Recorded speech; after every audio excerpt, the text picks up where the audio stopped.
तो उस बारहवें द्वार को पार करके सतलोक में प्रवेश किया। आगे क्या लीला कर रखी दाता ने, जैसे ऋग्वेद मंडल नंबर 9 सूक्त 1 मंत्र 8 में कहा है कि वो परमात्मा को उग्र गतियां प्रेरित करती हैं, यानी संसार में ऐसी स्थिति हो जाती है, हाहाकार मच जाती है, उग्र स्थिति पैदा हो जाती है। उस समय वो परमात्मा सह शरीर आता है, उसके सह शरीर आकर के फिर यहाँ सबका धारण पोषण करने के लिए यथार्थ ज्ञान देता है। और वो तीन प्रकार की शरीर से मैं रहकर वो सबका धारण पोषण करता है। अब तीन प्रकार से कैसे है, जैसे एक सतीथि भगवान एक स्वरूप में रहते हैं सतलोक के अंदर, एक बहुत बड़ा सुंदर सिंहासन है, सिर पे मुकुट है दाता के, और ऊपर एक बहुत बड़ा गुंबज है, एक बहुत बड़ा गुंबज बना हुआ है, और छतर अलग है गुंबज के अंदर, यानी एक मंदिर नुमा एक स्थान है। मंदिर की तरह लंबी चोटी वाला नहीं है, एक गोल सा जैसे गुंबज टाइप होते हैं, स्तूप होते हैं जैसे। और वहाँ परमात्मा उसके सेंटर में बहुत बड़े सिंहासन के ऊपर विराजमान है, और उनके एक रोमकूप यानी एक रोम समझो बाल में इतनी रोशनी है, करोड़ सूर्य मिला दे करोड़ चंद्रमा तो भी फीकी रहे। तो इस रूप में परमात्मा हमेशा वहाँ विद्यमान रहते हैं। फिर दूसरा उनकी स्थिति है कि प्रत्येक युग में एक शिशु रूप धारण करके वो कमल के फूल पर विराजमान होते हैं, और वहाँ से कोई निसंतान दंपत्ति उठा ले जाते हैं, वहाँ परवरिश उनकी लीला होती है। तो उसमें कुंवारी गायों से भगवान परमात्मा की परवरिश की लीला होती है, जो बाल रूप धारण करके परमात्मा सतलोक से सह शरीर आते हैं। और फिर कुछ दिन एक आम नागरिक की तरह उस समय का जैसे भी वही लीला करके वही कार्य करके ये प्रमाणित करते हैं कि परमात्मा पाने के लिए अपना काम भी करो और राम भी भजो, ये मंत्र भजो, मोक्ष हो जाएगा। और अपना यथार्थ ज्ञान भी प्रचार करते उसी दौरान। और तीसरी स्थिति है कि वो कभी भी कहीं पर भी प्रकट होकर साधु संत के रूप में अच्छी आत्माओं को मिलकर वो ज्ञान बताते हैं और उनको अपना गवाह साक्षी विटनेस बनाकर छोड़ जाते हैं। तो इस प्रकार जो परमात्मा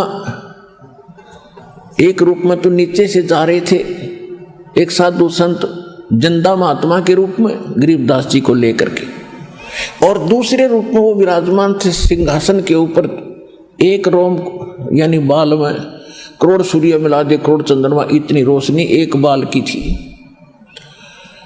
तो सारे बॉडी का कितना प्रकाश होगा, इतना तेजों में शरीर, वहां भगवान विराजमान, ऊपर मुकुट, राजा के समान सिंहासन पर बैठे हैं। तो जो ही जिंदा महात्मा जी के साथ में यानी परमात्मा कबीर जी के साथ में गरीबदास जी निकट पहुंचे भगवान के दरबार में, तो जिंदा महात्मा के रूप में जो भगवान थे उन्होंने वहां चंवर रखा था, चंवर जो श्रद्धा से साधु संतों पर, गुरुओं पर और गुरु ग्रंथ साहिब और धार्मिक ग्रंथों के ऊपर मक्खी मच्छर से ऐसे वैसे करते हैं श्रद्धा के लिए। वो चंवर उठाकर करने लगे उस तेजो में शरीर सिंहासन पर विराजमान भगवान के सिर के ऊपर। गरीबदास जी सोच रहे हैं कि ये है भगवान जो तख्त पर बैठा है, जो सिंहासन पर विराजमान है, ये परमात्मा बाबा जी इनका कोई सेवक है। इतना विचार कर रहे थे तो तेजो में शरीर वाले भगवान खड़े हुए सिंहासन से, और नीचे से गए थे जो बाबा जी जिंदा महात्मा के रूप में भगवान उस सिंहासन पर विराजमान हुए, जो अनंत कोट ब्रह्मांड के कंट्रोलर का था, सृजनहार का। और वो तेजो में शरीर वाले ने चंवर करने लगे उसके ऊपर, नीचे से गए महात्मा जिंदा के ऊपर। गरीबदास जी बालक सोच रहा था कि बाबा जी को भगवान कैसी चंवर कर रहा है। इतने में वो तेजो में शरीर और उस जिंदा महात्मा के शरीर में समा गया, और उनका तेजो में वही रूप हो गया, शरीर तेज हो गया, स्वरूप वही रहा, प्रकाश बहुत हो गया। तो गरीबदास जी ने फिर यकीन हुआ, और चंवर अपने आप घूम रहा है। तब गरीबदास जी ने कहा, हो ये तो बाबा जी नहीं वे भगवान ने छेत है। तब परमात्मा ने कहा कि गरीबदास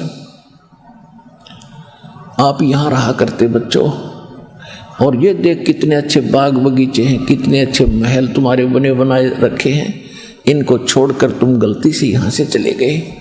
तेरे सभी भाई बहन चींटी से लेकर हाथी तक, रंग से लेकर राजा ब्रह्मा विष्णु महेश, ये दुर्गा, ये काल, ये तुम सभी यही रहा करते थे।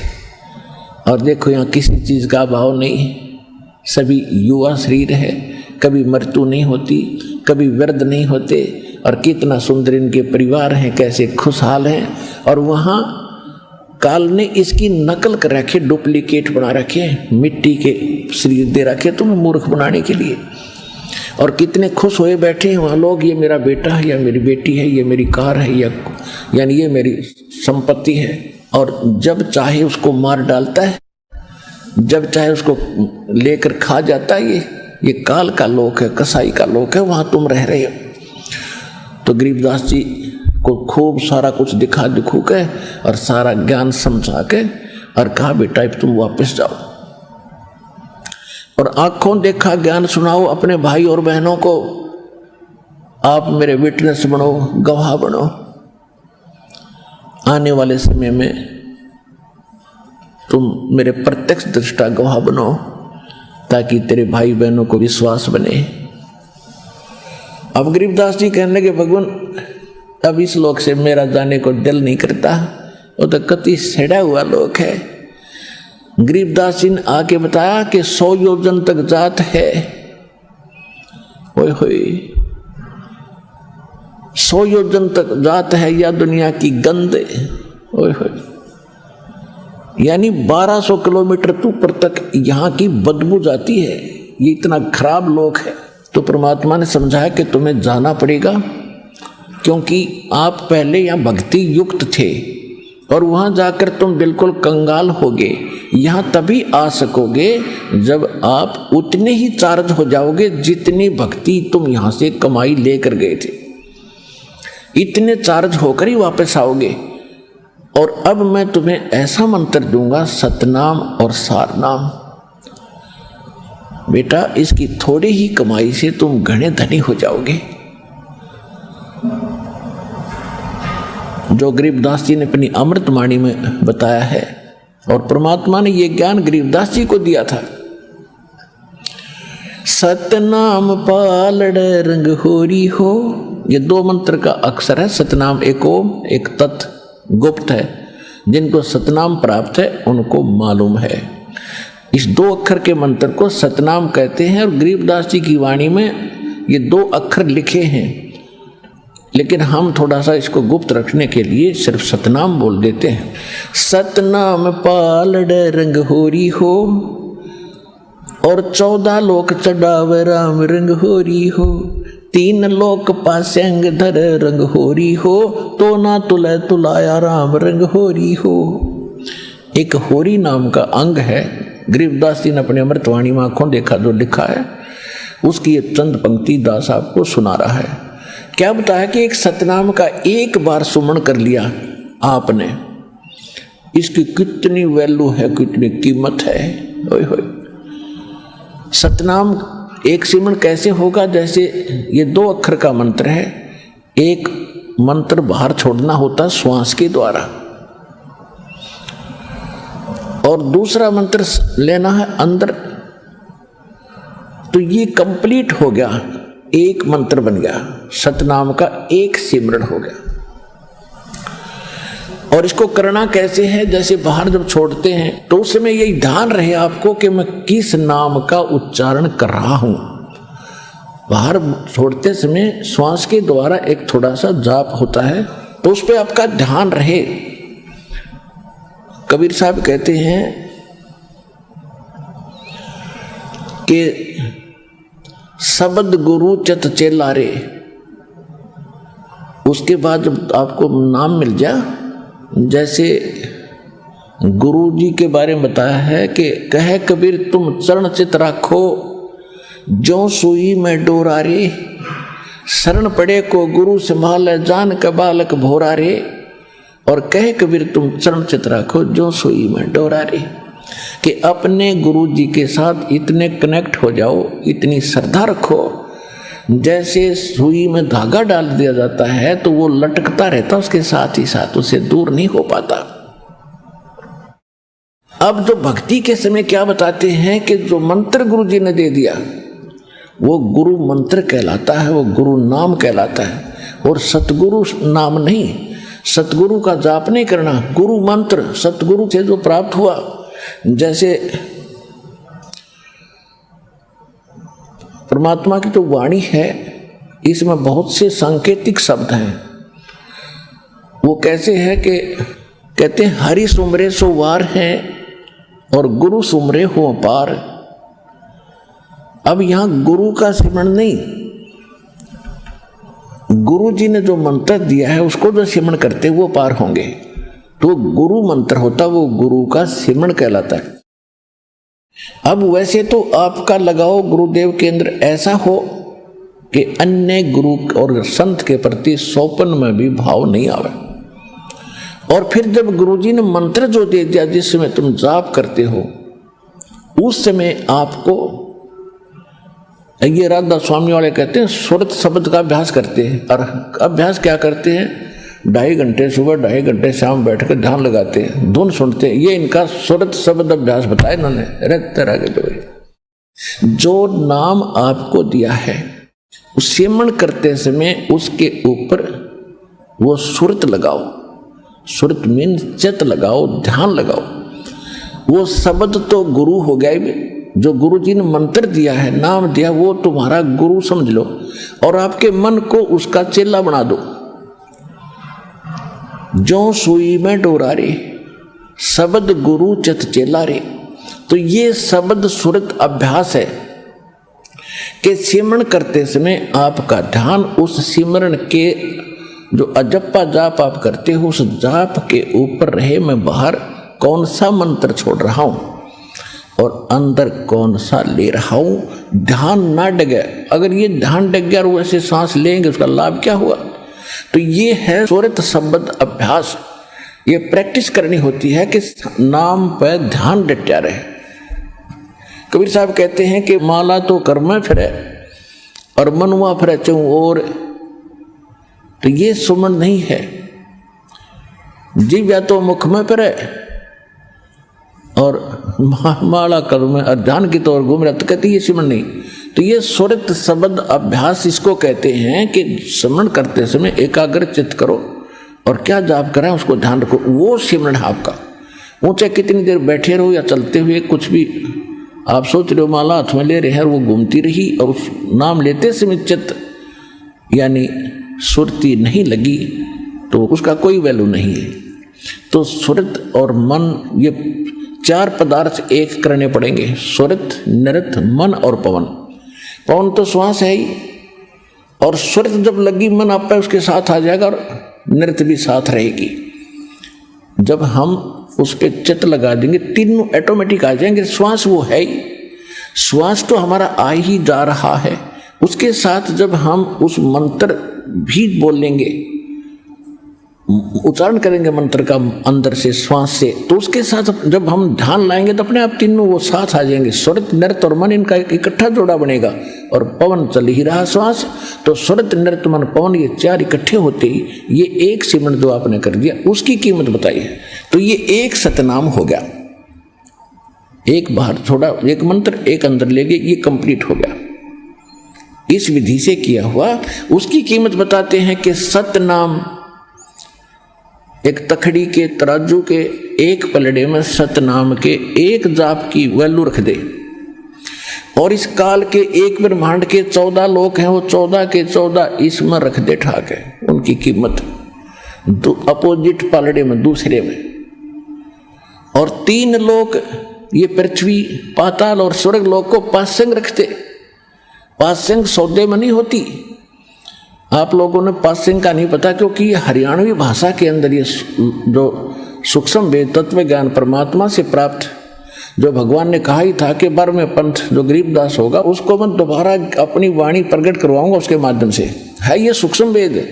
और गॉड गिवन है, ये गरीबदास जी के हृदय में फिक्स कर दिया भगवान ने, फीड, और उन्होंने फिर आगे बोल दिया इतनी सी बात। तो ये हरियाणवी भाषा में है। पासेंग दास का जन्म किसान परिवार में हुआ, किसान जाट परिवार में।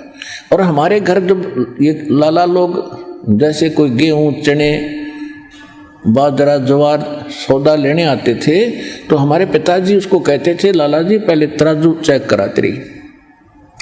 वो तराजू दिखाता था ऐसे, अगर उसमें कोई अनबैलेंस्ड होता, कोई एरर होती तो उस कणक में थे, जैसे गेहूं तोलने हैं तो एक मुट्ठी गेहूं उठा के और दूसरे पलड़े में डाल दिया जाता था जिसमें एरर होती थी, जो ऊंचा होता था।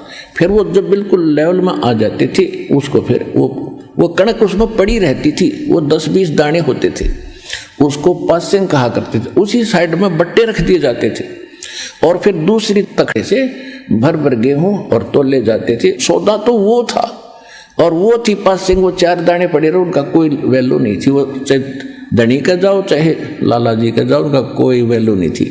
तो जैसे हम यहाँ एक छोटा सा सरपंच बन गए, फिर सोचते हैं चेयरमैन बन जावा, और फिर सोचे MLA बने, फिर मंत्री बने, फिर मुख्यमंत्री बने, जब बात बने प्रधानमंत्री बन जाए तो काख पीटा, और स्वर्ग के राजा बन जाए तो कहना है कि है। परमात्मा कहते जिसके पास ये सतभक्ति है, कबीर सब जग निर्धना धनवंता ना कोय, धनवंता सो जानिए जिस पर राम नाम धन होए। अब आप कितने के धनी हो, ओए होए,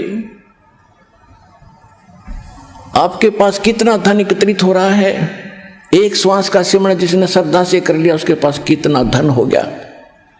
एक छोटे से टुकड़े के राजा को हम बड़ी महत्व देते हैं, पूरे इंद्र का, स्वर्ग का राज और ये पृथ्वी का राज और पाताल लोक का, ये तीनों तो पासेंग के बराबर भी नहीं है। जिसको इस दास से और ये सतनाम प्राप्त हो गया, जिसने एक भी सिमरण ढंग से कर लिया, और बाकी करोगे तो कहना है कि उसकी तो कीमत होगी कितनी, अंडरस्टूड है।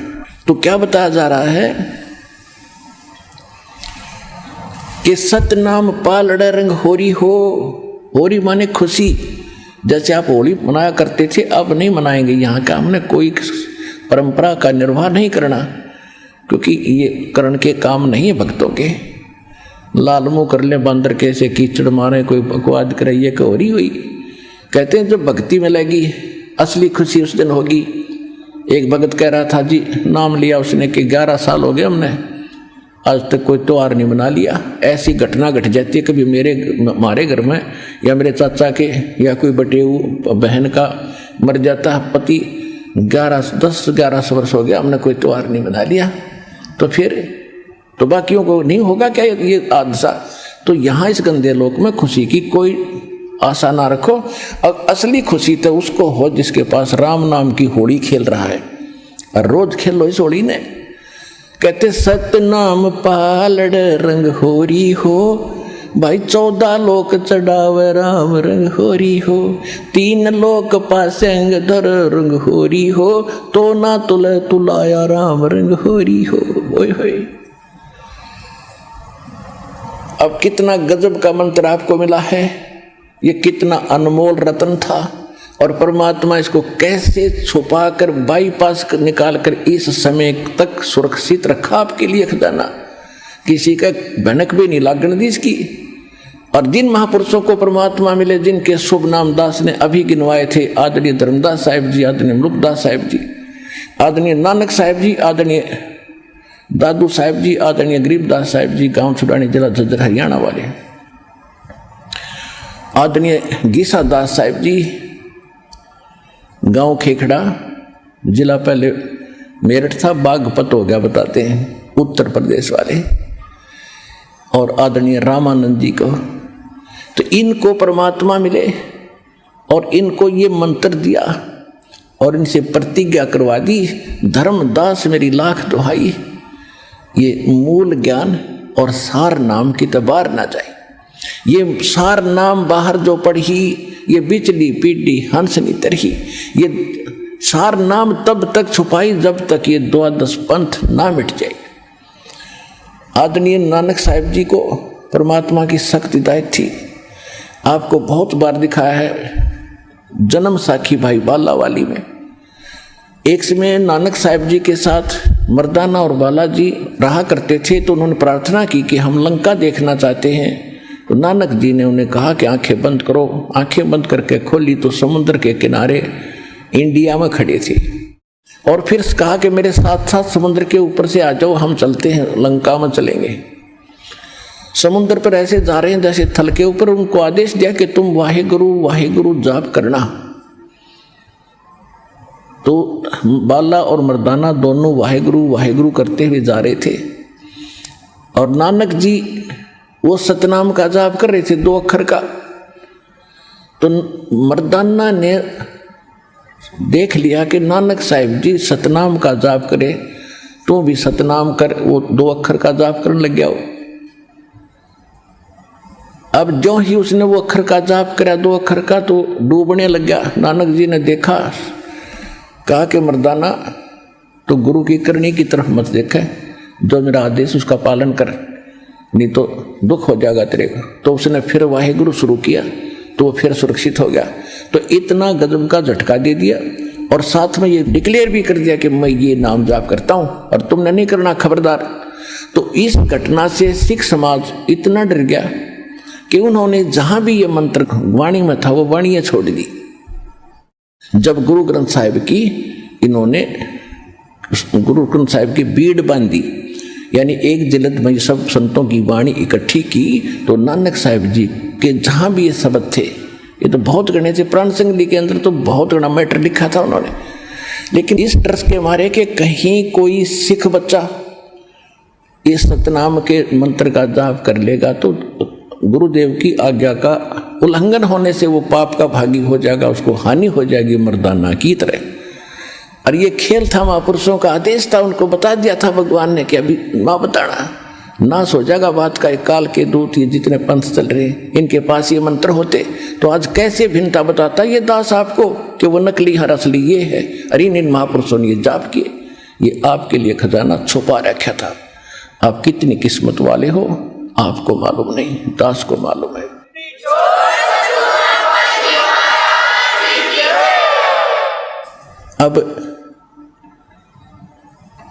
अब क्या बताते हैं कि इस खजाने को अभी तक मालिक ने छुपा रखा था, और जो भी अब तो पूरा विश्व के लिए भगवान ने बोल रखा है कि हिंदू तुर्क आदि जितने जीव जहान और इस सतनाम का मंत्र ले, ये पाँव में पद निर्वाण। आज शाम के समय आपको एक बहुत डिटेल के साथ सुनाएंगे, यही सत्संग होगा, और सब डिटेल प्रमाण दिए जाएंगे, कहाँ कहाँ कैसे कैसे परमात्मा ने कैसी लीला की, कैसे आप तक लाए इनको छुपा करके। तो आज जो प्रसंग चल रहा है उसी पर आते हैं। तो गरीबदास जी से कहा कि बेटा मैं ऐसा मंत्र दूंगा। गरीबदास जी रोने लग गए कि मालिक बहुत गंदा लोग है, इधर तो झांकने को भी दिल नहीं कर रहा मेरा। परमात्मा ने कहा बेटा मैं तेरे साथ रहूंगा और तू मेरे वचन का पालन करे। और सारे कथा बताई कि मैं काशी में 120 वर्ष रह के आया हूँ, और नानक जी को और अब्राहिम सुल्तान अधम को और दादू जी को मैं ही मिला था, उनको मैंने ही पार किया। तब परमेश्वर गरीबदास जी ने आकर यहाँ वाणी में लिखा है कि कबीर परमात्मा ने ही इन सबको पार किया। हम सुल्तानी नानक तारे दादू को उपदेश दिया, जात जुलाहा भेद न पाया वो काशी महे कबीर हुआ। अनंत कोट ब्रह्मांड का एक रति नहीं भारे, सतगुरु पुरुष कबीर हैं ये कुल के सिरजनहारे। अब जैसे इंजीनियर ने, वैज्ञानिक ने विमान बना दिया और विमान बनाकर उसके अंदर बैठ गया, चालू कर दिया, बताओ उस विमान का भार वैज्ञानिक पर थोड़ा ही है, वो तो ठाठ से बैठा है उसमें। तो इस परमेश्वर ने ये सब विमान बना रखे, ये सब सृष्टि रचकर उसके ऊपर बैठ रहे परमात्मा, अपनी शक्ति से इनको घुमा रहे, इनमें चाबी भर रखी है, तब तक उसकी आज्ञा है तब तक ये चलेंगे।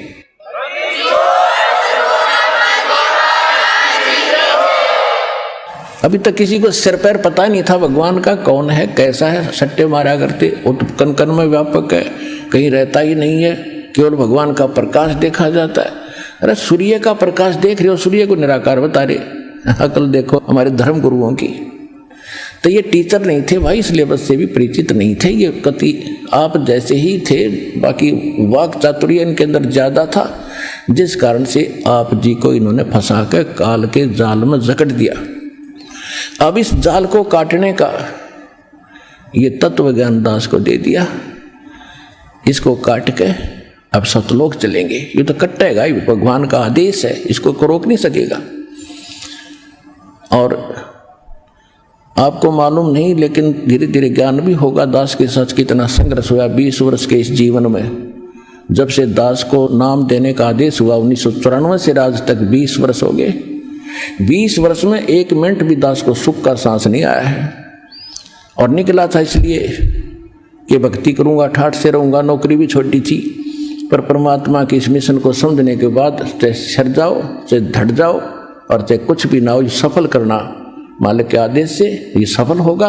और ये हो गया तो सारा सुख हो गया। दास ने मेरा काम सफल हो जाएगा, जिस उद्देश्य से दास को भेजा गया।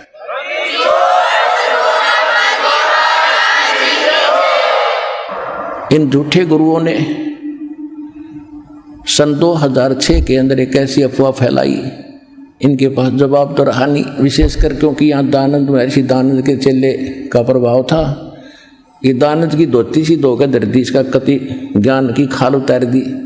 कति नकली, 1 नंबर का नकली आदमी, सारा ज्ञान वेद विरुद्ध। इनके पास जवाब नहीं रहा। जनता को भ्रमित करने के लिए, उनका ध्यान वहां से हटाने के लिए अफवाहें शुरू कर दी। रामपाल गुंडा है, बदमाश है, वहां आश्रम में ऐसा होता है। और सभी राजा को, प्रजा को, सबको भ्रमित करके क्रोथा कांड करा दिया। 21 महीने दास ने जेल में रहना पड़ा। कोई दिक्कत नहीं, लेकिन जिसके साथ समर्थ है उसका कौन क्या बिगाड़ सकता है। उसके सब ये कहा करते हैं कि रामपाल खत्म हो गया, इसका मिशन खत्म हो गया, लेकिन हमारी आत्मा नहीं मान रही थी, क्योंकि वो परमात्मा का चलाया हुआ मार्ग है। 2008 के अंदर बाहर आए, उसके बाद ये देख लो शिखर में पहुंच गया परमात्मा की दया से, और पूरे विश्व में फैलेगा, कोई रोक नहीं सकता।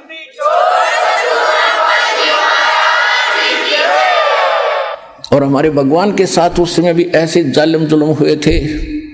हमारे साथ तो कुछ भी नहीं, जो दाता के साथ इन्होंने जुल्म किए थे, लेकिन वो समर्थ थे। और उन्होंने उस समय ये प्रमाणित करना था कि मैं भगवान हूं, और ऐसे ऐसे कैर उनके ऊपर तोले थे, तोब के गोले मारे थे, तीर मारे थे, और गंगा में डुबोना चाहा था। मालिक नो के नो सुरक्षित रहे थे।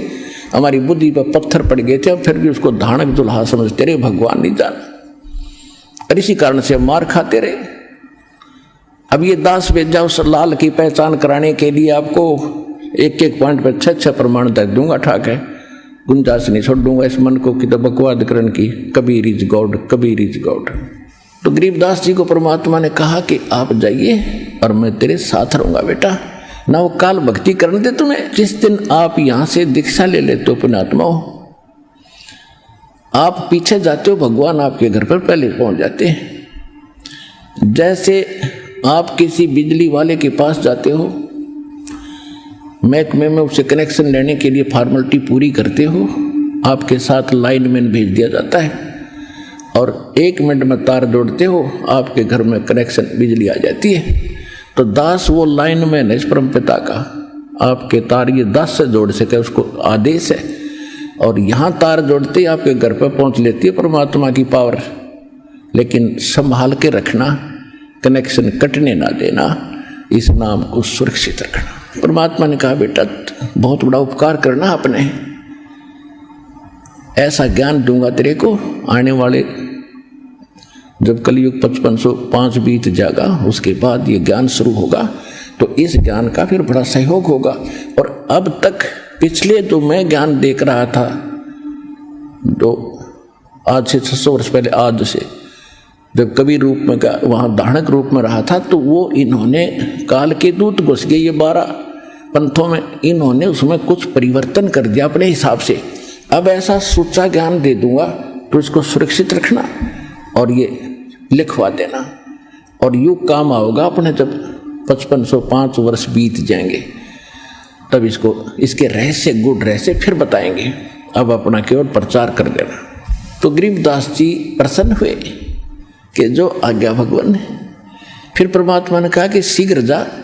उधर से क्या किया कि उन ग्वालों ने देखा, पालियों ने, उनको भी 5-6 घंटे 3-4 घंटे के बाद याद आई 4-5 बजे सी कि वो लड़का कहाँ, लड़की का लड़का था, कहाँ रह गया वो, कि वो तुम्हें बाबा जी के पास ही तो छोड़ आए थे, तो ला उसको बुला के अपना गवों को घेरेगा। वो इनकी टर्न होती है पालियों की, 2 घंटे वो ड्यूटी देगा, 2 घंटे वो देगा, बाकी रेस्ट करेंगे। कुछ ऐसे होते हैं, ये करते थे। तो उसको जब खोजते वहां पहुंचे, देखा वो तो बैठे ऐसे, दूर से आवाज लगाई रे गरीबू। गरीबदास जी को गांव में गरीबू बोलते थे। अरे गरीबू उठ ले भाई, गरीबू आजा। निकट जाकर जब देखा, उसको पकड़ के हिलाया, क्योंकि वो तो बैठे थे ऐसे, पकड़ के हिला के भगत जी खड़ा हो ले, समाधि ला ली। वो गिर गए, क्योंकि वो बॉडी में थे ही नहीं, वो तो मृत शरीर था। उसने शोर मचाया कि गरीबू मर गया, गरीबू मर गया। वो पाली दौड़े दौड़े आए दूसरे ग्वाले, देखा सचमुच ये तो खत्म हो गया भाई। ओहो, बाबा जी ने जादू तंत्र का दूध पिला दिया इसको, इसलिए मर गया। तो अब गांव में भागे आए 2 जने, जो भी सुने था हक्का बक्का रह गया, क्योंकि इकलौता पुत्र शादी के 12-13 वर्ष के बाद हुआ था। तो माता पिता ने सुना, दोनों अचेत हो गए, मूर्छित हो गए। गांव के लोग दौड़ कर आए, वहाँ से 100 को उठाकर घर पे गांव में लाए। वहाँ से 1.5 किलोमीटर दूर है 2 स्थान, गांव छुडानी से 1.5 किलोमीटर की दूरी पर कबलाना रोड पे उस वजंडी तक पेड़ रहा नहीं आज, लेकिन वहाँ एक यादगार बना रखी है। वह एक मंदिर सा बना रखा है छोटा सा। दास बहुत बार देख कर आए। पहले हम छुडानी ही जाया करते थे, उसके बाद हमने अपना अलग से सच्चा ये ज्ञान यहाँ स्टार्ट किया है। छुडानी वालों के पास ये ग्रंथ यही है, लेकिन इनको ज्ञान नहीं है, क्योंकि परमात्मा ने कबीर सागर में बोल रखा है कि ये 12 पंथ हम ही को जावे और असंग जन्म ये ठोर नहीं पावे। वाणी हमारे का निर्णय ठानी, कहते हैं 12वें पंथ में प्रगट हो वाणी, और शब्द हमारे का निर्णय ठानी, और असंग जन्म ये ठोर नहीं पावे। ये 12 पंथ हम ही को जान। उनको ज्ञान नहीं बिल्कुल भी, क्योंकि गरीबदास पंथ से दास आया ही है। उनको उनके पास एक भी नाम नहीं है ये भक्ति मार्ग का। कोई ओम नमः शिवाय यही भक्ते, ओम वासुदेव भगवते नमः, और कोई सतगुरु नाम दे रहा है, कोई कुछ कर रहा है, कोई एक ही नाम देते हैं, 100 बाहर कर ले हम अंदर। ये कहते हैं संत इसको जाप करते हैं। मेरे गुरुदेव को छोड़कर पूरे गरीबदास पंथ में यू मार्ग नहीं था, ना यू ज्ञान ना नाम था। और मेरे गुरुदेव ने केवल मुझ दास को ही कंप्लीट कोर्स दिया था, अन्य किसी उनके अपने शिष्यों को भी नहीं दिया था। फिर उन्होंने कह दिया था, जब मेरे को आदेश दिया कि भी सारे सुन लो, आज के बाद तुम्हारा ये गुरु है, इसे दीक्षा लोगे तो तुम्हारी सफलता होगी, नहीं तो मन ने पल्ला झाड़ दिया।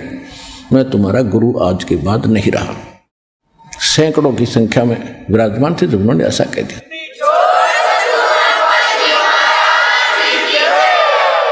क्योंकि परमात्मा ने इस दास से ही करवाना था, नहीं तो मेरे गुरुदेव जी 108 वर्ष के होकर शरीर छोड़ कर गए थे सतलोक, वो तो कमाल कर जाते। लेकिन उस समय नहीं आया था, तब तक उस समय तक इस दास को ही सेवा मजदूरी मिली है, या नहीं तो वो तो महापुरुष थे, कुछ भी कर देते। तो इसलिए इस दास को ही सब कुछ वह सौंप कर चले गए। और कहा था मेरे गुरुदेव ने कि बेटा तेरे साथ रहूँगा, परमात्मा तेरे साथ रहेंगे, चिंता ना करिए, और तेरे बराबर विश्व में कोई संत नहीं होगा। ये मेरे पूज्य गुरुदेव के वचन थे।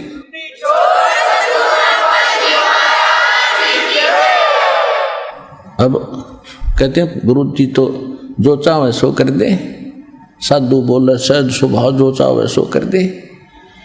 तो उन्हीं का आशीर्वाद ये फल रहा है। अब कहने का भाव ये है कि गरीबदास जी को लेकर चिता पे रख दिया, उनकी बॉडी को, मृत शरीर को, डेड बॉडी को। तब परमात्मा ने कहा बेटा जाओ, बॉडी को नाश करने वाले हैं। 1 सेकंड में आत्मा गरीबदास जी की जो की तो प्रवेश कर दी। चिता पर रखा हुआ था, ऊपर जो शव को ले जाते हैं अर्थी पर रखकर जनाजे में रस्सा बांध लेते हैं कि गिर ना जाए इधर उधर।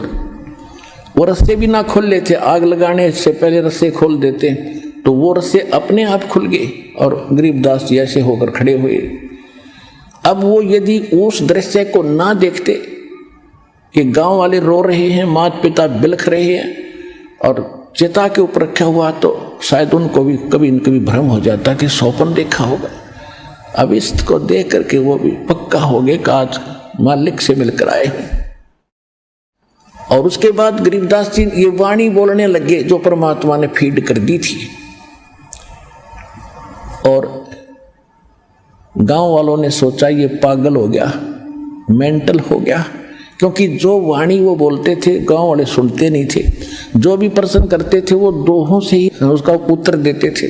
तो कहने का भाव ये है कि गरीबदास जी को फिर परमात्मा फिर मिले और उनको सतनाम दिया और फिर सारनाम दिया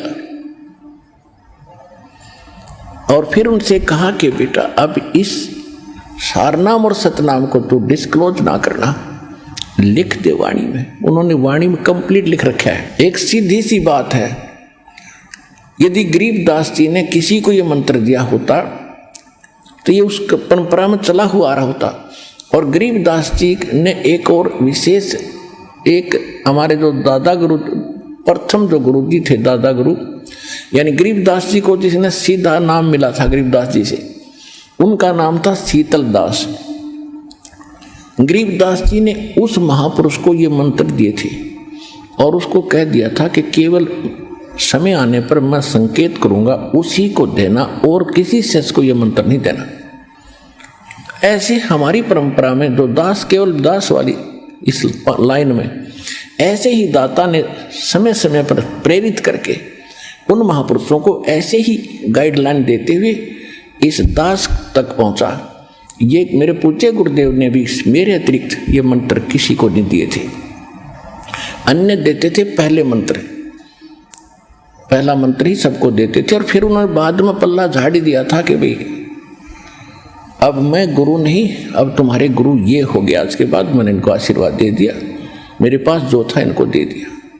अब वो तो उनके सीधे गुरु थे, कोई 20 साल से, कोई 50 वर्ष से, तो उनमें अहंकार विमान था, वो नहीं जुड़े, उनका दुर्भाग्य रहा। जब गुरुजी ने सामने कह दिया, उनकी आज्ञा का पालन नहीं किया उन लोगों ने, वो फिर कभी संभालेंगे दाता उनको। लेकिन ये नए सिरे से सब के सब, ये लाखों की संख्या में, उन्हीं के आशीर्वाद परमात्मा की रजा से ये सब बाग फिर लग गया भगवान का, यू हरा भरा बगीचा फिर से हो गया। अब जो प्रसंग चल रहा है कि इस सतनाम के बारे में प्रसंग है, और प्रसंग है कि सदग्रंथ कौन से हैं, सदग्रंथों में को आधार माने तो वो कौन से ग्रंथ हैं। जैसे श्रीमद् भगवद गीता अध्याय नंबर 16 के श्लोक 23-24 में स्पष्ट कर दिया है कि शास्त्र विधि को त्याग कर जो मनमाना आचरण करते हैं उनकी न तो गति होती है, यानी मोक्ष नहीं होता, और न कोई सुख होता है, और न उनकी कोई सिद्धि साधना प्रफुल्लित होती है, कोई सिद्धि प्राप्त होती है। क्योंकि सिद्धि से ही तो हम सतलोक जाएंगे। सिद्धि माने एक ताकत आएगी हमारे अंदर भक्ति से। तो हम पहले इस ताकत को यहीं बर्बाद करते रहे, किसी को आशीर्वाद दे देते, किसी को बद्दुआ दे देते, यहीं पेंचर कर लेते थे। अब पेंचर नहीं होने देंगे हम इसमें, और उससे कुछ होना ही नहीं। जो शास्त्र भी देता है मनमानी बकवाद कर रहे हैं, तो उनमें जो सिद्धि आएगी वो दूसरे टाइप की आएगी, ये ऐसी नहीं आएगी जो हमारे अंदर सिद्धि आएगी। परमात्मा गरीबदास जी ने अपनी वाणी में लिखा कि शब्द महल में सिद्धि 24 हंस बिछोड़े विश्व बीसा, यानी हमारा जो मंत्र है इसमें 24 सिद्धियां आ जाएंगी, लेकिन इन सिद्धियों को तुम प्रयोग ना करना, ना तो बात बिगड़ जाएगी। वो कौन कौन सी सिद्धियां हैं वो दिखाते हैं आपको गरीबदास जी की वाणी में। शब्द महल में सिद्ध 24 हंस बिछोड़े विश्व बीसा, कि जो मंत्र हमने आपको दिया है ये सतनाम और प्रथम मंत्र, इसमें 24 सिद्धियां आपको प्राप्त हो जाएंगी। और जितने आज तक अन्य जितने भी सिद्ध हुए हैं, जैसे इनमें अष्ट सिद्धि ही इनके पास है, 8 सिद्धि होती है इनके पास, और इन 8 सिद्धियों में से किसी को 1 प्राप्त होगी, किसी को 2 प्राप्त होगी। इसी में हल्दी की गांठ पाकर पंसारी बन गई है और हमने ये महापुरुष मान लिए। सिद्धि क्या चीज है? सिद्धि इतना काम है जैसे चींटी होती, चींटी कीड़ी, वर्षा के दिनों में आप देखते हो कुछ तो चींटी होती है पंखों वाली। तो पंखों वाली जो चींटी होती है वो अन्य चींटियों से सुपीरियर मानी जाती है उनकी दृष्टि में, कि ये आकाश में उड़ जाती हैं, ओहो ये तो पता नहीं के बन गई। और जब वर्षा का महीना आता है, सावन के महीने में ये बाहर निकलते हैं, गर्मी अंदर गर्मी हो जाती है तो बाहर निकलते ये फिर कहाँ, या तो दीपक पर जल कर मरती है वो उड़ कर जाने वाली या फिर तब उस बल्लभ के चारों तरफ चक्कर काट काट के वो पंख टूट जाती है, फिर अंत में वो चींटी की चींटी रह जाती है, वो कीड़ा का कीड़ा रह गया, वो पंख सारी जड़गी। तो इसी प्रकार ये सिद्धि जिनके पास प्राप्त है, सतनाम वास्तविक मंत्र था नहीं और अन्य साधनाओं से ने जो सिद्धियां प्राप्त की तो उन्होंने यही उनको झाड़ दिया, उनकी पांख सी टूट जाती हैं। उसके बाद फिर वो जीव के जीव और फिर 83 लाख योनियों में धक्के खाते। अब गरीबदास जी क्या बताते हैं? शब्द महल में सिद्धि 24 हंस बिछोड़े बिस्वे 20। एक सिद्धि सुरदेव मिलावे, एक सिद्धि मनवृत्ति बतावे, एक सिद्धि हो पवन स्वरूपी, एक सिद्धि हो वे अनुरूपी, एक सिद्धि निस्वासर जागे, एक सिद्धि सेवक हो आगे, एक सिद्धि सुरगापुर धावे, एक सिद्धि जो सब घट छावे, एक सिद्धि सब सागर पीवे, एक सिद्धि जो वो युग जीवे, एक सिद्धि जो उड़े आकाशा, एक सिद्धि परलोक कह बासा, एक सिद्धि तन कष्ट तन जारा, एक सिद्धि जो हंस नियारा, एक सिद्धि जल डूब न जाई, एक सिद्धि जल पैर न लाई, एक सिद्धि बहु चोले धारे, एक सिद्धि नीतत विचारे, एक सिद्धि पांचों तत नीरम, एक सिद्धि जो बजर शरीरम, एक सिद्धि पीवे ना खाई, एक सिद्धि जो गुप्त छिपाई, एक सिद्धि ब्रह्मांड चलावे, एक सिद्धि सब नाद मिलावे, एता खेल खिलारी खेल, सो हम हंसा प्रगट भेल, 24 को ना दिल चावे, सो हंसा शब्द अतीत कहावे, परासिद्धि पूर्ण पटरानी, सतलोक की कहूँ निशानी, सतलोक सुख सागर पाया, सतगुरु भेद कबीर लखाया, परमहंस देखो परवाना, जन कहते दास गरीब दीवाना। अब क्या बताया इसमें कि शब्द महल में सिद्धि 24 और हंस बिछोड़े बिस्वे 20। यह सिद्धि अनजान व्यक्ति का हाथ लागी तो इस जीव को भगवान से दूर करेगी। और जब आप और इस शब्द महल में, इस मंत्र में आप में 24 सिद्धि आ जाएंगी, लेकिन इनका दुरुपयोग शुरू कर दिया तो आपका पंचर हो जाएगा, आपकी पूंजी खत्म हो जाएगी, यहीं रह जाओगे। ना किसी को दुआ दो, ना किसी को बद दुआ दो, ना किसी को आशीर्वाद दो, किसी के सिर पे हाथ ना रखना, आशीर्वाद भरा। वैसे किसी के सिर में कष्ट है, मालिश कर दो खूब, कोई बात नहीं। और एक अपने गुरुदेव और भगवान के अतिरिक्त किसी के चरण नहीं छूना। वैसे कोई बूढ़ा बुजुर्ग बीमार बालक के पैर दुखे, खूब दबाओ, मालिश करो, वो चीज अलग है। उस भाव से नहीं, एक पूज्य भाव से नहीं, सत्कार करो, खूब नमस्कार करो, कति नतमस्तक होकर प्रणाम करो सबको, ये सत्कार है। और चरण छूना ये पूजा माता है। तो पूजा केवल एक भगवान और उसके स्वरूप यानी गुरु के अतिरिक्त हम नहीं करेंगे। तो ये कुछ मर्यादा है जो समाज से हमारी हटकर होती है, तो हमने समाज के अनुसार नहीं चलेंगे। तो वो प्रसन्न हो या ना हो, हमने परमात्मा को प्रसन्न रखना है, हमने राम राज्य करना है, भगवान खुश करना है। और जिन बातों से गुरु दुख पावे, तीन बातों को दूर भगावे, तब हंसा सतलोक जावे। तो इस तरह की कुछ है, ना किसी को बद्दुआ देना, ये भी हमारी हानि होती है, और ना किसी को दुआ देना, किसी को आशीर्वाद भी नहीं देना, तेरे न्यू हो जाएगा, फलाना हो जाएगा, ठीक हो जाएगा, ऐसा खुश रहो, ये नहीं बोलना। नमस्कार करो, प्रणाम करो, नमस्ते बोलो, राम राम कहता कोई राम राम बोल दो, क्योंकि राम क्या है, राम कौन है, उनका राम जो है सो हमारा राम तो वो है कबीर राम। और आजकल एक बीमारी, एक और चल पड़ी काल की व्यवस्था कि गुड मॉर्निंग बोलेंगे, गुड मॉर्निंग, गुड इवनिंग। बता, ये नहीं बोलना हमने, ना गुड इवनिंग कहना, ना गुड मॉर्निंग और ना गुड आफ्टरनून। हम या तो सिंपल कह दो, वो कहता गुड मॉर्निंग, वो कह दो जी मॉर्निंग मॉर्निंग, और या बोल दो गॉड मॉर्निंग, गुड छोड़ के गॉड बोल दो, गॉड मॉर्निंग, गॉड मॉर्निंग। अब उसका मिलता जुलता अक्षर भी हो गया, विराजी हो जाएगा। गॉड मॉर्निंग, गॉड, अभ्यास बना लो अपना ये, God morning, God afternoon, God night, यानी गॉड गिवन है ये समय। सुबह भी उसकी दया से हुई है और दोपहर तक भी हम उसकी रजा से पहुंचे हैं, और शाम हुई है तो भी गॉड मॉर्निंग, गॉड इवनिंग, भगवान की दी हुई शाम है। गुड वैसे हो जाएगी या हमारे कहने से, तुम्हारे कहने से हो जाएगी, लेकिन उसकी हो जाएगी, आपकी पंचर हो जाएगा। तो इसी गलती ना करियो। जब आप कोई गाड़ी ले रखी कार और उसमें से आप किसी दूसरे टायर में हवा भर दोगे, ना भाई मेरा भी काम बिगाड़ेगा, देखो सामने वो हवा वहां से भरवा लो जा करके। तो सतलोक आश्रम पर वाला बता दिए उनको कि वहां हवा वहां से भरवा लो, वहां जाके।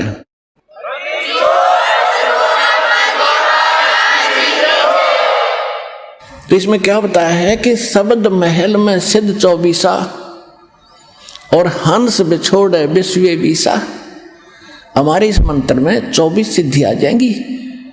अब जैसे इनमें एक एक दो दो सिद्धि थी, उस समय पता नहीं हमारे लिए आज अलग भगवान बन गए थे ये ऋषि में। ऋषि क्या बताया, एक सिद्धि सुरदेव मिलावे, एक सिद्धि मनवृत्ति बतावे, एक सिद्धि हो पवन स्वरूपी, एक सिद्धि हो अनुरूपी, एक सिद्धि निस्वासर जागे, एक सिद्धि सेवक हो आगे।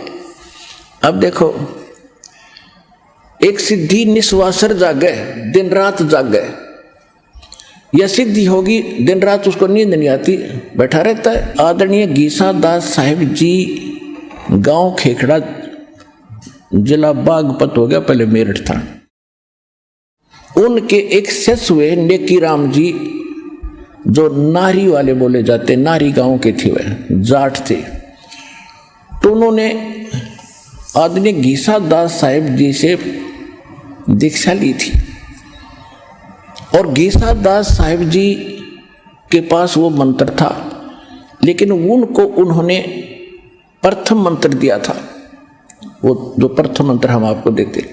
तो नेकी राम जी ने क्योंकि ये पिछले स्वभाव होता जीव का, पिछली प्रेरणा थी, कोई तपस्वी था, मनुष्य जीवन प्राप्त हो गया, उसकी वही आदत बनी रही, तो उसने वो नाम नोम छोड़ के और अपनी हठ योग से साधना शुरू कर दी, जिससे उसमें उस प्रथम मंत्र का कुछ ज़्यादा जाप करने से उसमें एक सिद्धि आ गई। कौन सी सिद्धि आ गई? दिन रात वो सोए नहीं। एक गांव है यहाँ, गांव जिला सोनीपत, गोहाना से और सोनीपत रोड पर खेड़ी दमकन गांव है, वहाँ मेरे मामा जी का गांव है। तो दास वहाँ जाता था, और हमारी जो माता जी और मेरे मामा जी, नाना जी, वो सारे उस नेकी राम के पुजारी हैं। तो उनकी स्थापना का दास को पता हुआ। अब याद आई वो बातें जब शुरू में सुना करते हम, और विशेषकर जब ये भगवान की चर्चा चलन लगी वहाँ जाकर, तो वो कहने लगे कि हमारे यहाँ बड़े महापुरुष हुए हैं नेकी राम जी। उनकी कथा बताई कि उनका हमने यहाँ बहुत बड़ा डेरा बना रखा है उन्होंने, गाँव वाले ने, कि ये महात्मा यहाँ आकर बैठे थे। हमारे गांव से बाहर एक जंगल था छोटा सा, बनी में, और कई दिन बैठे रहे। तो लोग गांव से इनका भोजन ले जाने लगे, श्रद्धालु पहुंच जाते हैं। आइए अब हम उन श्रद्धालुओं के अनुभव जानते हैं जो जगत गुरु तत्वदर्शी संत रामपाल जी महाराज जी से दीक्षा प्राप्त कर चुके हैं तथा उनके द्वारा बताए गए भक्ति मार्ग पर चल रहे हैं। नमस्कार जी। सत साहिब जी। क्या नाम है बहन जी आपका? गीता भारद्वाज है जी। बहन जी आप कहाँ से हैं? दिल्ली बरवाला से हूँ जी मैं। बहन जी संत रामपाल जी महाराज से नाम दीक्षा आपने कब ली? जी मैंने संत रामपाल जी महाराज से दीक्षा 2011 में ली जी। संत रामपाल जी महाराज से नाम दीक्षा लेने से पहले क्या आप कोई भक्ति साधना भी करती थी? हाँ जी, हम जो मेरे ससुराल में जो भी भक्ति करते थे हम पहले वो ही सारी करती थी। मैं व्रत भी करती थी और हरिद्वार भी जाते थे, चंडी देवी पर मनसा देवी सब गैप जाते थे, सारे व्रत करती थी जी मैं। और जी हमारे घर में एक नाग देवता की कढ़ाई होती थी जी, जैसे हम दीवार पर एक नाग का सांप का एक चित्र बना के ना फिर सारे परिवार के खाना बना के और हम उसके सामने रखते थे, फिर हम उसकी पूजा करके फिर हम बाद में उस प्रसाद को ग्रहण करते थे। दुआ जी हम करते करते भी मेरे घर में सांप घुस जाया करते जी। जैसे एक दिन तो जी मैं दरवाजे बैठी, इतना 2 लाठी कितना लंबा सांप मेरे पास में बैठा जी। कभी सांप मेरे घर में कांचड़ी छोड़ जाते, कभी सांप के बच्चे पाते जी। ये पूजा करते करते भी नाग देवता की कढ़ाई करते करते भी मेरे घर में सांप बहुत ज़्यादा घुसा करते। मेरे आदमी शराब पीते थे जी। मेरे छोटे छोटे 2 बच्चे, 2 लड़के मेरे जी, शराब पी कर रात को झगड़ा करते, बाहर निकाल देते सर्दी में। मैं दोनों बच्चों को एक शॉल में लपेट के गली में बिठा देता मेरे को। हम बहुत दुखी रहा करते जी। मैं बीमार भी बहुत ज़्यादा रहती थी, सर्वाइकल था, माइग्रेन भी हो गया मेरे को, बवासीर भी हो गई और जी मैंने अपनी बच्चादानी भी निकलवाई। बहुत ज़्यादा परेशान रहती थी जी। मेरी आंत में इन्फेक्शन बता दिया डॉक्टरों ने। मेरा सीटी स्कैन कराया, उन्होंने बताया कि आंत में वो कैंसर भी हो सकता है। जीटीबी हॉस्पिटल पंथ में मेरी जांच हुई तो वहाँ पे भी रिपोर्ट ठीक से नहीं समझ में आई डॉक्टरों का। डॉक्टर बोले कि दोबारा से सीटी स्कैन कराना पड़ेगा। बहन जी, आपने बताया कि आप जो भक्ति साधनाएं करती थी उनसे आपको कोई लाभ नहीं मिला। आपके पति बहुत ज़्यादा शराब पीते थे, आप इतनी परेशान रहती थी कि आप अपने बच्चों को लेकर बाहर गली में बैठ जाती थी। आपको माइग्रेन की समस्या हो गई, आपकी आंत में पानी भर गया। तो फिर संत रामपाल जी महाराज की जानकारी आपको कहाँ से मिली? तो जी मैं जी बहुत दुखी रहा करती। तो मेरे पड़ोस में एक कमलेश भगत नहीं है जी, तो उसने मेरे को बोला तू सारे का इतनी दवाई खा ली, इतने धक्के खा लिए, तो एक मेरे पास पुस्तक है ज्ञान गंगा, तू वो पढ़। तो मैंने ज्ञान गंगा पुस्तक पढ़ी जी। मैं उस किताब को पढ़ती थी और मैं रोती थी कि यो ज्ञान यो कहाँ था यो ज्ञान। इतनी दुखी थी कि मैं नू क्या करती भगवान, तो मैं इतनी पूजा करूँ भगवान थारी कि मेरी किस्मत आपने कौन सी स्याही कौन सी कलम पे लिखी है जो मैं इतनी पूजा करते हुए मैं इतनी दुखी हूँ, मेरा दुख क्यों नहीं काटते, तुम किसे भगवान हो। तो फिर जी मैंने वो ज्ञान गंगा पुस्तक पढ़ी, तो मैंने ऐसा ज्ञान कहीं नहीं पढ़ा, कहीं नहीं सुना। जब उसके बाद मैं नाम दीक्षा 2011 में मैं संत रामपाल जी महाराज से दीक्षा लेने गई। मैं उस दिन रात को बहुत आराम बहुत शांति से नींद आई। मैंने आश्रम में ही मेरे को बहुत शांति महसूस हुई। उसके बाद मेरे दोनों बेटे भी जुड़ गए संत रामपाल जी महाराज से, उन्होंने भी नाम दीक्षा ले ली। बहन जी, संत रामपाल जी महाराज से नाम दीक्षा लेने के बाद क्या आपको कोई लाभ भी प्राप्त हुए? हाँ जी, मेरे जो आंत में इन्फेक्शन था तो मैंने पंथ में टेस्ट करवाया। उन्होंने दोबारा मेरा सीटी स्कैन किया तो डॉक्टर ने बोले कि आप आंत में इन्फेक्शन था, कैंसर तक जो डॉक्टर बताए थे कि कैंसर का शक था कि कैंसर मिल सकता है। मैंने संत रामपाल जी महाराज से अरदास लगाई कि परमात्मा मेरे ऐसे ऐसे है। तो संत रामपाल जी महाराज ने कहा कि बेटी भगवान पे विश्वास रखो और जो गुरु नाम मंत्र दिए हैं दीक्षा, तो जो भक्ति दी है वो भक्ति करते रहो। कि भक्ति करती रही तो मेरे जब डॉक्टरों ने दोबारा से सीटी स्कैन किया तो मेरी रिपोर्ट नॉर्मल आई और आज तक मैंने कोई दवाई नहीं खाई। मैं बिल्कुल ठीक हो गई ना। मैं जी 20 साल से मैं दवाई खा रही थी, अब मैं कोई दवाई नहीं खाती। तो जी मेरे को माइग्रेन की बीमारी थी, मैं अंबेडकर हॉस्पिटल में भी दिखाने गई, दवाई दी, वहाँ से बहुत ज़्यादा दवाई खाई। सब वो जो बोलते थे फिजियोथेरेपी वो भी बहुत इलाज करवाया जी। सेक्टर 7 गुरुद्वारे के पास में वहाँ भी बहुत इलाज करवा शिकायत करवाने जाती थी जी। और मेरी नसें भी ब्लॉक रहती थी सारी। संत रामपाल जी महाराज से दीक्षा जब से मैंने ली है, मैं जब से उनका नाम जाप किया है, भक्ति करने लगी हूँ, जब से मेरे सारे रोग सारे दुख कष्ट मेरे खत्म होते। जो बीमारियाँ जी मेरे 20 साल तक थी जी। जो मेरा छोटा लड़का होया ना जी, आज वो मेरा लड़का 23 साल का हो गया जी। जब से मेरा छोटा लड़का हो जी मैं जब से बीमार चल रही थी। अब जब संत रामपाल जी महाराज से मैंने दीक्षा ली उसके बाद जी मेरी सारी बीमारी माइग्रेन सर्वाइकल आंत का इन्फेक्शन और जी नसें ब्लॉक रहती थी जी, मेरी सारी बीमारी अब दूर होगी। संत रामपाल जी महाराज से दीक्षा लेने के बाद अब मैं बिल्कुल ठीक हूँ, मेरे मन को शांति है जी। और जी मेरे घर बिल्कुल झील में गया हुआ था जी, इतना झील में था जी मेरा घर। आज संत रामपाल जी महाराज की दया से मेरा घर बन गया, सारे घर में टैल पत्थर बन गए जी। ना मेरे घर में जी इतना ही तो पानी ऊपर छत पर तो पड़ा करता, इतना ही नीचे तो बारिश में भरा करता जी।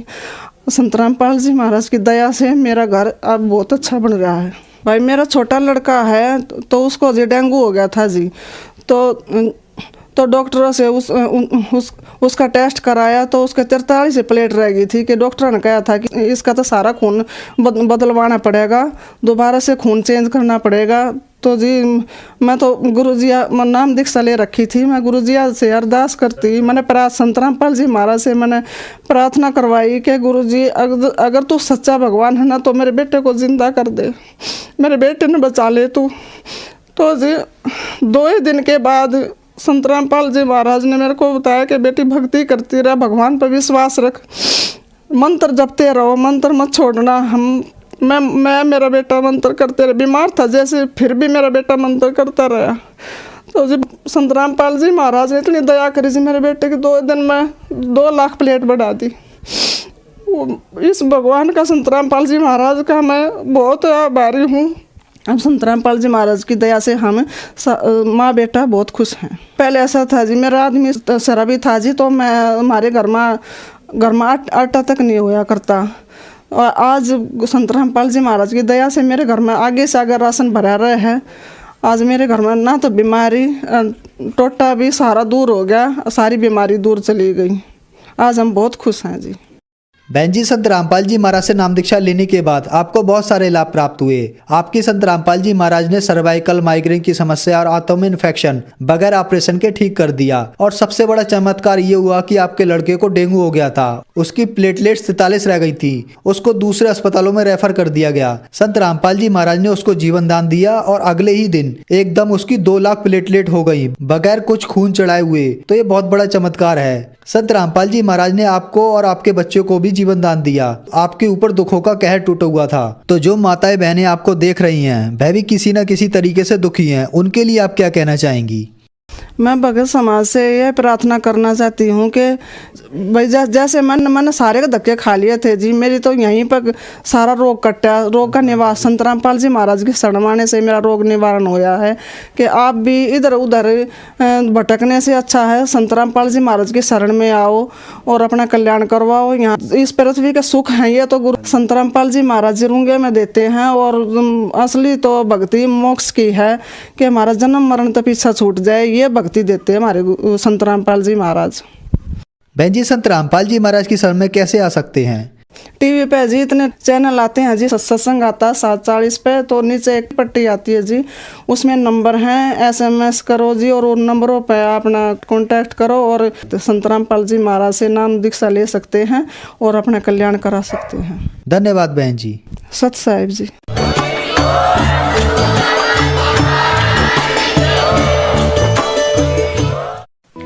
आप सुन रहे थे जगत गुरु तत्वदर्शी संत रामपाल जी महाराज के मंगल प्रवचन।